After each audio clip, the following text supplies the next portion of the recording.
9월 첫째 주가 시작되어졌습니다. 여러분 9월 한 달도 하나님과 함께 동행하시고 힘있게 주의 일들을 감당하실 수 있는 믿음의 성도님들이 되시길 간절히 소망합니다. 예배는 여러분 싸우러 나온 게 아니라 여러분 하나님 앞에 드리기 위해 나왔죠. 여러분들의 옆에 분들을 좀 보시기 바랍니다. 인상을 푸시고 한번 미소로서 말하지 않아도 됩니다. 미소로서 인사해 주시기 바랍니다.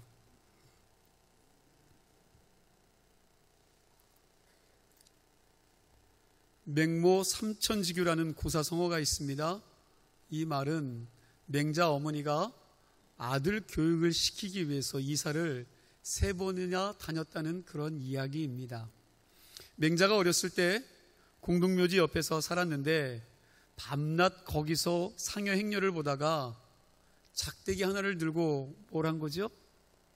아이고 하면서 곡하는 흉내만 냈습니다. 어머니가 그 모습을 보고 안 되겠다 싶어 이사를 갑니다. 이번에는 시장 옆으로 이사를 갔는데 이번에는 이 맹자가 1,000원에 하나 골라 하면서 물건을 파는 흉내를 냅니다. 이것도 안 되겠다 싶어서 어머니가 이번에는 서당 근처로 이사를 갑니다. 그랬더니 책 읽고 공부하는 흉내를 냅니다. 하늘 천 따지. 여러분 이거 하다가 결국 이 맹자가 훌륭한 학자가 되었다라는 것입니다. 이게 맹모 삼천지교라는 말로 사람이 살아가는 데 있어서 환경이 아주 중요하다는 말입니다. 이런 점에 있어서 계시록에 나오는 소아시아의 3번째 교회, 이 버가모 교회는 참 불행한 교회였습니다. 왜냐하면 이들이 살고 있었던 곳이 신앙생활을 하기에 너무나도 좋지 않은 곳이었기 때문입니다. 13절 말씀을 보겠습니다. 13절 말씀에 보니까 내가 어디에 사는지를 내가 아노니 거기는 사단의 권자가 있는 데라. 여러분 여기까지만 우리 함께 읽어볼까요? 함께 읽습니다. 내가 어디에 사는지를 내가 아노니 거기는 사단의 권자가 있는 데라. 여러분 버가모 교회 성도들이 사는 데가 어디냐? 어디래요? 사단의 권자가 있는 데다 그랬는데 쉽게 이야기하면 사단의 쥐 본부가 있는 데입니다. 사단의 본부였다는 거죠. 그러니 얼마나 이들이 신앙생활하기에 힘든 환경이었는지 우리는 쉽게 짐작할 수가 있습니다. 버가모라는 동네는 사단의 권자가 있는데 나는 이 칭한 것은 여러분 2가지 이유가 있어요. 하나는 버가모라는 지역이 로마 황제 우상 숭배의 본고지였기 때문입니다. 지리적으로 버가모는 우리가 그동안 살핀 2 도시, 여러분 우리가 2주를 거쳐서 이야기를 나누었습니다. 말씀을 나누었습니다. 여러분 어느 교회와 어느 교회였습니까? 에베소 교회와 서머나 교회. 여러분 이 교회들과는 좀 다른 곳이었습니다. 해안으로부터 멀리 떨어져 있는 내륙이었기 때문에 뭐 볼만한 경치도 없고요. 그렇다고 사람이 많이 몰려드는 그런 교통의 요지도 아니었기에 장사가 잘 되는 것도 아닙니다. 그런데 여기는 외적의 침입을 막을 수 있는 가장 좋은 요지였기 때문에 산 꼭대기에 성을 만들어 왕궁을 세워 도시가 되게 한 곳입니다. 쉽게 이야기하면 에베소는 돈이 모이는 곳이고 서머나는 환락을 즐기는 곳이라면 이 버가모는 행정과 권력의 중심의 도시였다는 겁니다. 그래서 로마 황제가 이 버가모에다가 아시아 전체를 다스릴 수 있는 로마 총독부를 세운 것입니다. 그러다 보니 로마 권력이 거기서 핵심으로 자리를 잡습니다. 이런 도시 버가모에 살고 있었던 사람들은 로마 황제를 숭배하는 제사를 아주 크나큰 특권으로 알았고 제사 지내는 것을 너무나도 좋아했습니다. 그러니 거기 살면서 이 로마 황제 숭배에 참석하지 않는 사람들은 완전히 죽일 놈이 되는 겁니다. 황제 숭배 제사에 참여하지 않는 사람은 버가모에서 살 자격이 없는 사람이다 그러면서 그들을 핍박했습니다. 이렇게 버가모는 로마 황제 숭배 사상의 본거지였기에 예수님께서 오늘 본문 13절에 거기는 사단의 권자가, 다시 말하면 사단의 왕위가 있는 데라 그렇게 말씀하고 계십니다. 버가모를 사단의 권자가 있는 곳이라고 했는데 여러분, 두 번째 이유가 있습니다. 버가모는 로마 황제 숭배 이외에도 많은 이단과 잡심과 여러분 우상 숭배들이 그곳에 가득했기 때문입니다. 이 도시는요, 여러 가지 신전들이 꽉 차 있는 도시였습니다. 너무 많아서 오늘 이 시간에 다 이야기할 수 없는데 그 중에 몇 개를 들려면 여러분 대표적인 신 넷을 들 수 있습니다. 이 신들이 버가모를 지키고 수호하고 있는 신이라고 그랬습니다. 제우스와 아테네, 디오니소스, 아스클레피오스라는 신입니다. 이런 신들이 각자의 신전들을 다 가지고 있었습니다. 특별히 네 번째 이야기한 아스클레피오스라는 이 신은요, 질병을 고치는 치유의 능력을 가진 신입니다. 그래서 이 신에게 병을 고치겠다고 많은 사람들이 몰려왔습니다. 버가모뿐만 아니라 동서양 각국에서, 심지어는 아프리카 북부에서까지 의사들이 고칠 수 없는 그 불치병을 고쳐보겠다고 버가모에 있는 아스클레피오스라는 이 신전에 와서 몇 달씩 혹은 몇 년씩 머물면서 그 병을 고침을 받고자 했다라는 겁니다. 그래서 이 신전에는요, 늘 수만 명의 사람들이 들끓고 있었다라는 사실입니다. 특별히 이 신전에는 여사제들이 있어서 제사를 지내고 나서 자기들과 성적으로 관계를 맺으면 병이 낫는다고 혹세무빈했던 것입니다. 그리고 신전 옆에는 그렇게 해서 벌어들인 그 돈으로 세운 큰 의과대학이 있었고, 그 의과대학 옆에는 그 당시 20만 권이 넘는 책을 보관하고 있었던 엄청난 큰 도서관이 있었다고 합니다. 정리하면 이 버가모는 로마 황제의 본거지였고, 그리고 아주 많은 여러 우상과 잡신들이 있었고, 거기다가 인간의 지식과 인간의 자만심이 가득 차서 하나님을 믿는 신앙의 뿌리를 내릴래야 내릴 수 없는 그런 곳이었다라는 사실입니다. 이런 곳에 살고 있었던 버가모 교회 교인들에게 주님께서 내가 어디서 살고 있는지 뭐 한다는 거예요? 잘 안다는 거예요. 누가? 주님이 잘 안다고 말씀하고 있습니다. 거기는 사단의 권자가 있는 곳이다 그럽니다. 계속해서 13절을 다음 말씀을 보니까 그럼에도 불구하고 내가 네 이름을 굳게 잡아서 내 충성된 증인 안디바가 너희 가운데 곧 사단이 사는 곳에서 죽임을 당할 때에도 나를 믿는 믿음을 저버리지 아니하였도다라고 칭찬하고 계십니다. 이런 환경 속에서도 그들은 신앙생활을 잘했습니다. 얼마만큼 잘했느냐? 버가모 교회 감독이었던 안디바라는 충성스러운 종이 순교당하는 그 무서운 공포의 순간에도 버가모 교회의 성도들은 자기들도 순교할 각오로 믿음을 저버리지 아니했습니다. 주님을 부인하지 않았다라는 거예요. 여러분, 오늘 여러분과 저에게 이런 믿음이 있겠습니까? 오늘 여러분과 제 앞에서 누군가가 순교를 당하고 있는데 예수 믿겠다고 끝까지 주님 부여잡고 가겠다고 순교할 때에 여러분 그 모습을 보고 얼마나 많은들이 야 나도 저렇게 순교해야지, 나도 저렇게 살아야지, 여러분 그럴 분이 몇 명이나 되겠습니까? 그런데 이 버가모 교회는 이런 믿음을 가진 교회였고, 이런 모습을 주님께서 보시고 뭐 했다고요? 기쁘셨다는 거예요. 그냥 기쁜 게 아니라 너무나도 기쁘셨다는 겁니다. 오늘 본문을 깊이 묵상하다가 보면 버가모 교회 성도들을 향한 주님의 숨겨진 애정을 발견할 수가 있습니다. 그 말씀 속에 주님의 사랑과 기쁨이 숨어 있음을 알게 됩니다. 그 고통스러운 환경 속에서 믿음을 굳건히 지키면서 목숨 걸고 신앙생활하는 그들을 향한 주님의 칭찬이 담겨 있음을 느끼게 됩니다. 여러분, 주님께서 우리가 어떤 형편과 어떤 처지에서 신앙생활하는지 잘 아신다는 사실을 기억하실 수 있기를 바랍니다. 사실 저는 목사이지만 여러분, 교인들이 세상에게 낱낱이 여러분 무슨 형편과 어떻게 살아가는지 알 수가 없습니다. 여러분들을 위해서는 기도는 하지만 속속들이 그 필요에 맞게 정확한 기도를 못하는 것은 사실입니다.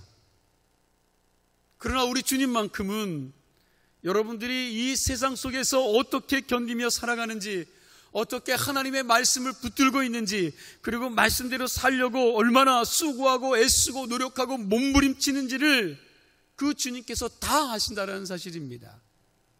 그 주님이 여러분들을 한 사람 한 사람을 위해 친히 간구하고 계시는 줄로 믿습니다. 우리 주님이 친히 이 땅에 오셔서 33년 동안 인생의 몸을 입고 인간의 질고와 고통을 당하셨습니다. 그래서 세상이 얼마나 악한지를 잘 아십니다. 그리고 우리 인간의 몸이 얼마나 질그릇처럼 깨지기 쉬운지, 그리고 연약한 존재인지를 그분은 다 알고 계십니다. 한 걸음 더 나아가 이 악한 세대 속에서 우리가 믿음을 지키면서 살아가는 것이 얼마나 힘든지도 그분은 다 알고 계십니다. 그러므로 여러분, 힘들고 어려울 때에도 너무 낙심하지 마시기 바랍니다. 주님이 알고 계십니다. 여러분들의 모든 고통과 아픔과 슬픔들을 알고 계세요. 주님께서 그런 어려움 가운데에서 신앙생활하는 주님의 자녀들을 기억하고 계신다는 사실을 놓치지 않기를 간절히 소망합니다. 자, 그런데 이 버가목 교회가 어떻게 그러한 사단의 심장부에 있는 사자 굴속과 같은 가운데서도 목숨 걸고 그들의 신앙을 지킬 수 있었습니까? 어떻게 그들이 그러한 상황 가운데 신앙을 지킬 수 있었을까? 그 비결을 오늘 본문 13절에서 이렇게 말씀하고 있습니다. 한번 따라 하시기 바랍니다. 내가 내 이름을 굳게 잡았기 때문이다. 누가요? 내가 내 믿음을 굳게 잡았기 때문이다. 그 사단의 소굴 속에서 믿음으로 싸울 수 있었던 비결이 이겁니다. 내 이름을 너희가 굳게 잡았기 때문에 너희가 믿음을 저버리지 않았다라고 말씀하고 계세요. 예수 그리스도의 이름 때문에 견디었다는 겁니다. 우리가 이 악한 세대 위에 여러분 어떻게 치열한 이 영적인 전쟁이 있는 이 세상에서 여러분과 제가 승리할 수 있습니까? 이 사단의 심장부와 같은 이 죄악으로 가득 찬 이 세상에서, 이 세대 속에서 어떻게 하나님의 백성으로서 성결하게 살아갈 수 있겠습니까? 참으로 눈만 뜨면 온갖 죄악과 유혹이 끊이지 않는, 그래서 우리의 마음을 휘어잡으려고 하는 이 세상 한복판에서 어떻게 우리가 악한 영들과 싸워서 승리할 수 있습니까? 주님의 이름을 굳게 붙잡는 것입니다. 우리의 재주와 우리의 힘과 우리의 경험이 아니라 예수님의 거룩하신 이름을 붙들고 의지하며 살아야 된다는 사실입니다. 세계적인 영성신학자 중에 헨리 나우엔이라는 사람이 있습니다. 이 헨리 나우엔이 쓴 책 중에 예수의 이름으로라는 그런 책이 있어요. 이 책을 보면 예수 믿는 사람들의 삶의 자세를 어렵지 않은 문장으로 썼습니다. 돈과 명예로 타락되어가는 이 세상 한복판에서 믿는 그리스도인들은 어떻게 살아야 하느냐? 결론은 예수의 이름으로 살아야 한다 그랬습니다. 세상 방법대로 사는 게 아니라 예수의 이름을 의지해서 살아가야 된다고 합니다. 여러분, 예수의 이름은 죄인된 우리의 공의로우신 하나님 앞에 나아갈 수 있는 단 하나의 길입니다. 죄된 우리가 거룩하게 되고 여러분과 제가 깨끗하게 되어질 수 있고 죄인된 우리가 여러분 공의로운 하나님 앞에 나갈 수 있는 그 길은 오직 하나의 길, 예수의 이름밖에는 없다라는 사실입니다. 예수의 이름은 이토록 연약한 인간들이 이 험악한 세상을 이길 수 있는 가장 위대한 무기입니다. 예수의 이름은 더럽고 추한 나의 일그러진 그러한 양심을 다시 씻을 수 있는 하나님의 가장 강력한 세척제인 줄 믿으시기 바랍니다. 소년 다윗이요, 어떻게 그 거대한 골리앗을 이길 수 있었습니까? 소년 다윗이 자신의 키에 비해 태산처럼 커 보였던 여러분 3m에 육박한 거인을 향해서 나아가면서 담대하게 외친 말이 무슨 말입니까? 사무엘상 17장 15절 말씀에 보면 이렇게 말씀하고 있습니다.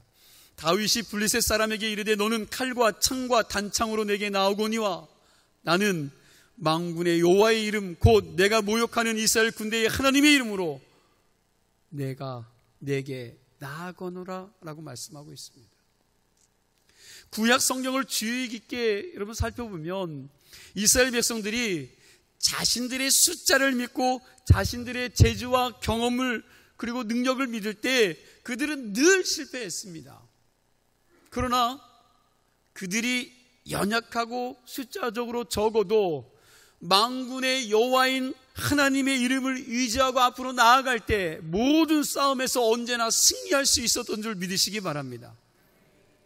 오늘 우리가 이 험악한 시대에서 승리할 수 있는 비결도 오직 예수의 이름을 굳게 잡는 비결 외에 다른 것이 없는 줄 믿으시기 바랍니다. 여호와 하나님의 이름, 예수의 이름, 이것이 영적 전쟁에서 승리할 수 있는 가장 강력한 무기입니다. 바라기는 오늘 저와 여러분이 그 이름의 귀함을 다시 한번 깨달을 수 있는 놀라운 은혜를 입으시기를 간절히 소망합니다. 그리고 다시 그 이름을 굳게 의지하고 붙잡고 이 세상에 나가 승리할 수 있는 자들이 되기를 간절히 소망합니다.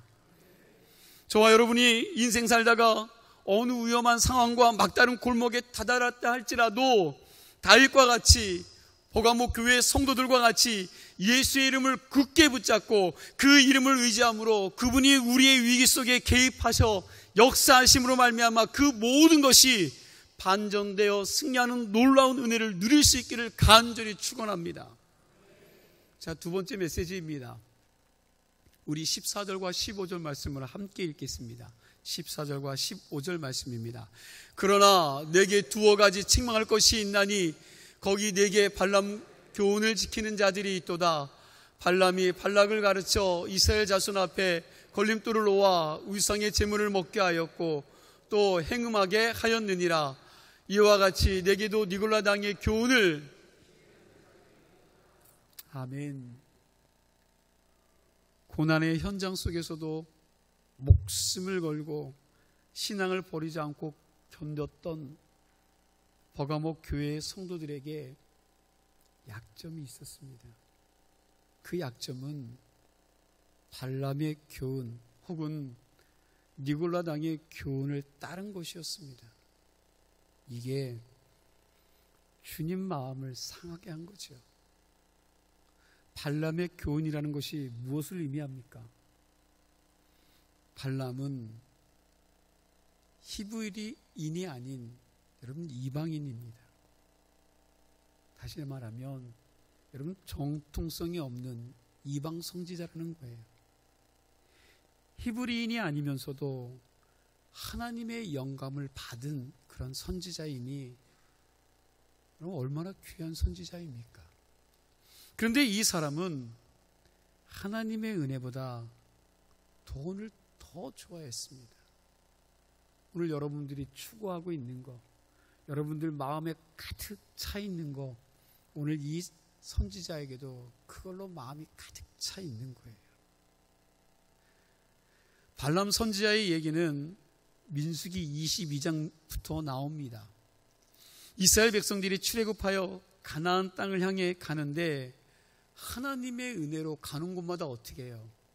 승리하지요. 430년 동안 노예로 살면서 그들은 전쟁을 알지 못했습니다. 전쟁할 능력도 없었습니다. 그런데 그러함에도 불구하고 이들이 출애굽을 해서 가나안 땅을 가는 동안 모든 전쟁에서 승리해요. 누구 때문에? 하나님 때문에.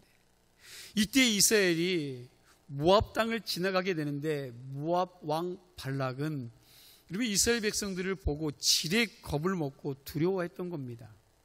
그래서 발락은 이방 선지자 발람을 불러서 이스라엘 백성을 저주하라고 했습니다. 중간에 여러 과정이 있는데 오늘 이 시간에 여러분 다 말씀드릴 수는 없고요. 발람 선지자는 결국 하나님이 가지 말라는 길을 뭐 때문에요? 돈 때문에, 뇌물 때문에 눈이 어두워져서 가게 되었는데, 그렇게 가는 발람 선지자를 막기 위해 하나님이 그가 타고 가던 나귀의 입을 열어서 사용하시죠. 뭐라고요? 나귀의 말을 한마디로 표현하자면, 내가 너 살리려는데 왜 나 때려? 이야기예요. 나귀를 타고 가는데 그 나귀가 말을 하는 겁니다. 그런데 깨달아요? 깨닫지 못해요? 여러분, 그럼에도 불구하고 깨닫지 못하자 여호와께서 발람의 눈을 밝혀서 자신을 죽이려고 칼을 빼들고 귀를 막아선 여호와의 사자를 보게 하심으로 그를 깨우치게 했습니다. 그런데 그러함에도 불구하고 뭐 때문에? 돈 때문에. 오늘 여러분과 제가 좋아하는 돈 때문에. 이 발람 선지자도 그 돈 때문에 이스라엘 백성들을 저주하려고 했다라는 거예요. 하나님이 보여줬음에도 불구하고, 하나님이 깨닫게 했음에도 불구하고, 여러분과 오늘 저에게도 이러한 사인들이 있을 겁니다. 여러분들이 곁길로 가고 죄악길로 가고 하나님이 싫어하는 길로 가고 하나님이 원하지 않은 길로 갔을 때 말씀을 통해서 깨닫게 하시고 여러분들의 삶과 환경을 통해서 깨닫게 하시는데도 불구하고 오늘 이 발람과 같이 그것을 부정하고 깨닫지 못하고 계속해서 내 욕심을 위해서 살아가는 자들이 있다라는 겁니다. 이런 발람의 입을 하나님께서 막으시고 계속해서 저주 대신에 축복이 나오게 하셨다라는 사실입니다. 이쯤 했으면 그만둬야죠. 이렇게까지 하나님께서 강권하셨으면 하지 말아야 되죠. 그런데 발람은 계속해서 이스라엘을 망하게 하려고 합니다. 왜? 이 일을 끝내야지만 뭘 받을 수 있기 때문에, 돈을 받을 수 있기 때문입니다. 이 모든 일이 실패하자 발람은 모압 왕 발람에게 이스라엘 백성들을 망하게 할 묘한 그런 괴책을 그에게 줍니다. 묘책을 주는 거예요. 내 능력으로는 도저히 이스라엘을 저주할 수 없다. 그러나 그들을 넘어뜨릴 수 있는 방법이 있다. 하나님이 제일 싫어하는 것이 우상 숭배이고 간음하는 것인데 이스라엘 백성들 앞에 미끼를 놓으라는 겁니다. 그들 앞에 우상 제물을 놓고 이쁜 여인들을 두어서 그들로 하여금 우상의 음식을 먹고 우상의 제물을 먹고 여인들과 간음하게 하여라. 그러면 하나님께서 그들을 저주하고 심판하게 하실 것이다. 이게 오늘 본문 14절에서 발람이 발락을 가르쳐 이스라엘 자손 앞에 걸림돌을 놓았다라는 그런 말입니다. 결국 이스라엘 백성들은 이 유혹에 넘어갔습니다. 그리고 이 죄로 말미암아 연병이 돌아서 하루에 몇 명이 죽었어요? 하루 저녁에 24,000명이 죽었습니다. 이게 발람의 교훈이에요. 발람의 교훈 속에 들어있는 영적인 의미는 이것입니다. 사단은 정면으로만 공격하는 것이 아니라 측면으로도 공격한다는 겁니다. 즉 직접적인 핍박이 아니라도 유혹할 수 있다는 겁니다. 유혹하고 타협하게 하여 타락시키는 방법을 쓴다는 거예요. 폭력으로 공갈로 협박하는 것이 아니라 안심시켜놓고 축복하면서 속으로 썩어 들어가게 만든다는 사실입니다. 보가목 교회 성도들이 이 방법으로 넘어가서 타협했습니다. 직접적인 핍박 때는 순교를 각오하고 목숨까지도 걸고 싸워 믿음을 지켰는데 이 간접적인 측면의 공격에서 넘어가고 만 거예요. 결국 이 방법에 넘어가 타협했습니다. 우상 숭배하고 음행하여 타락해버렸습니다. 그러다가 교회가 썩기 시작했습니다. 부패하기 시작했습니다. 그걸 주님께서 보시고 결국은 책망하실 수밖에 없었던 겁니다. 우리 교회가 그렇게 되지 않기를 간절히 소망합니다. 여러분, 영적인 구별과 영적인 눈이 열려지고 귀가 열려지고 심령이 열려져서 주님 말씀하실 때 들을 수 있는 은혜가 있기를 간절히 소망합니다. 그러나 읽어드리겠습니다. 어느 날 사단의 나라에서 회의가 열렸다. 기독교인들은 아무리 박해하고 고통을 주고 심지어 죽이기까지 해도 기독교인들이 하나님을 믿는 신앙을 버리지 않는다는 것, 아니 시험과 핍박이 거셀수록 기독교인들은 더욱더 하나님께 매달리는데 이렇게 지독한 예수쟁이들을 어떻게 하면 타락시킬 수 있을까 하는 것이 사단의 회의의 안건이었다. 오랜 회의 끝에 그들이 결정한 방법은 전에 그들이 사용했던 핍박과는 정반대되는 것이었다. 예수쟁이들을 핍박하고 고난 속에 몰아넣는 것이 아니라 오히려 예수쟁이들이 하는 일마다 자기들이 원하는 대로 잘 되게 하고 아무 걱정과 근심이 없게 하고 이 세상에 재미를 붙여가면서 살도록 도와주자는 것이었다. 그런데 놀랍게도 그 방법을 쓰기 시작한 순간부터 수많은 예수쟁이들은 하나님을 찾을 생각을 하지 않은 채 하나 둘씩 하나님 곁을 떠나는 것이었다. 사단이 우리 기독교인들을 넘어지게 하는 가장 간교한 수법은 핍박이 아니라 유혹입니다. 타협하게 하여 안일함에 빠지게 하는 것입니다. 여러분, 이만하면 되었다는 내 마음의 자만심을 조심하시기 바랍니다. 이만큼 했으니까 난 쉬어도 되겠다는 내 속에 있는 그런 영적인 게으름을 조심하시기를 간절히 소망합니다. 남들 다 하는데 나도 한 번쯤 그거 하는 게 무슨 큰 죄가 되겠냐고 하는 타락함의 동참의식을 좀 우리가 조심하시기를 간절히 소망합니다. 가장 위험한 것은 우리 속 내부가 썩어지는 겁니다. 사실 우리 한국교회는 지금까지 가장 위험한 순간에 처해 있습니다. 지금 가장 위험한 그런 상황에 처해져 있어요. 일제시대 때 그 신사참배할 그 핍박 받을 때 여러분 우리는 목숨을 걸고 뭘 지켰어요? 신앙을 지켰습니다. 그러나 요즘요 예수 믿는 것이 너무너무 믿기 편합니다. 이런 점에서 미국의 사회학자 조지 바나가 얘기한 주전자 속의 개구리라는 이야기가 우리에게 시사하는 바가 크지요. 여러분들이 이 이야기를 잘 알고 있는 이야기일 겁니다. 미지근한 물에 개구리를 집어넣었습니다. 그리고 나서 서서히 어떻게 해요? 물의 온도를 조금씩 올립니다.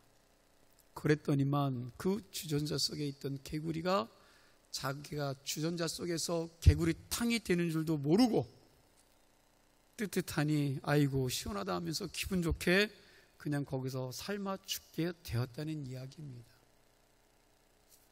이 이야기를 하고 조지 바나는 이렇게 적었습니다. 이것이 현대 교회의 모습이다. 무슨 이야기입니까?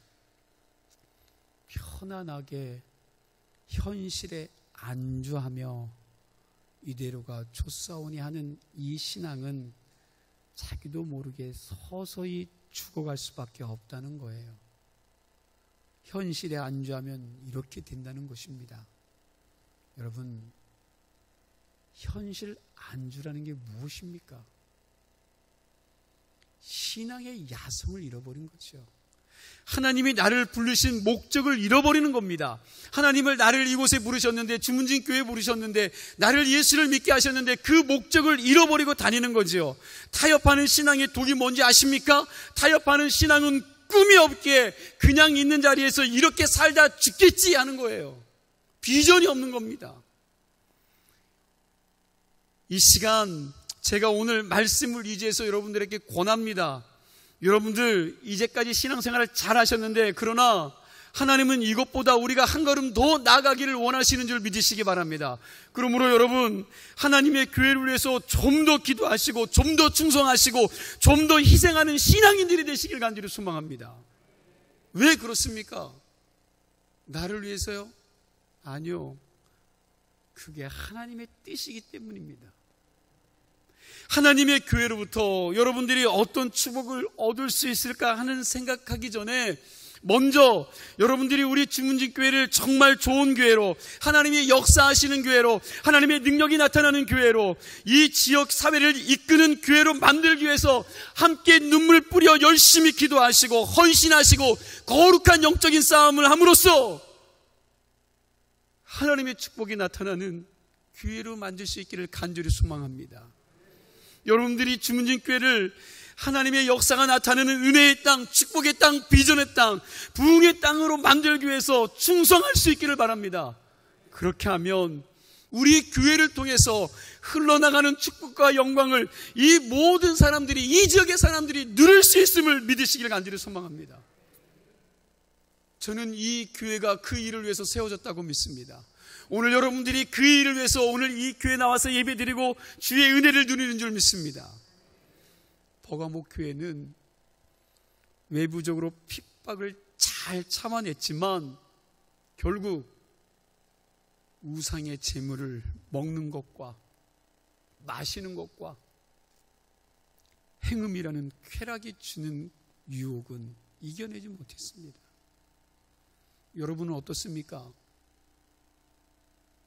여러분은 이 부분에 대해서 자유하십니까? 스스로에게 질문해 보시기 바랍니다. 내가 자유한지. 오늘 이 말씀이 이 시대 현대교회에게 주는 메시지는 이거죠.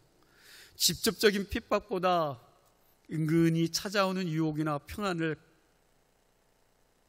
가장하게 하여 타협하게 하는 삶이 더 무섭고 더 치명적일 수 있다는 겁니다. 그러므로 생활이 풍성하고 윤택하고 어려움이 없어졌을 때 방심함으로 죄를 용납하지 않도록 깨어있으라는 거예요. 여러분 깨어있으시기를 간절히 소망합니다. 세상 좋은 것과 돈과 양심을 팔지 마시고 언제나 주의 말씀을 붙들고 예수의 이름을 붙들고 거룩한 싸움을 싸우라고 말씀하고 있습니다. 그래서 사도 베드로는 베드로전서 5장 8절에서 9절 말씀에 이렇게 말하죠. 근심하라 깨어라 너희 대적마귀가 우는 사자같이 두루다니며 삼킬 자를 찾나니 너희는 믿음을 굳게 하여 그를 대적하라고 말씀하고 있습니다. 오늘도 이 말씀을 곰곰이 묵상하면서 내가 그동안 여러 가지 나를 달콤하게 하는 유혹 가운데 타협하고 안주하는 신앙이었다면 속히 회개하시고 돌이키어 하나님께서 직접 다루시는 싸움에서 피할 수 있기를 바랍니다. 다시금 하나님이 기뻐하시는 믿음의 선한 싸움을 싸울 수 있는 신실한 하나님의 거룩한 군대와 종들이 되시기를 간절히 축원합니다. 기도하시겠습니다.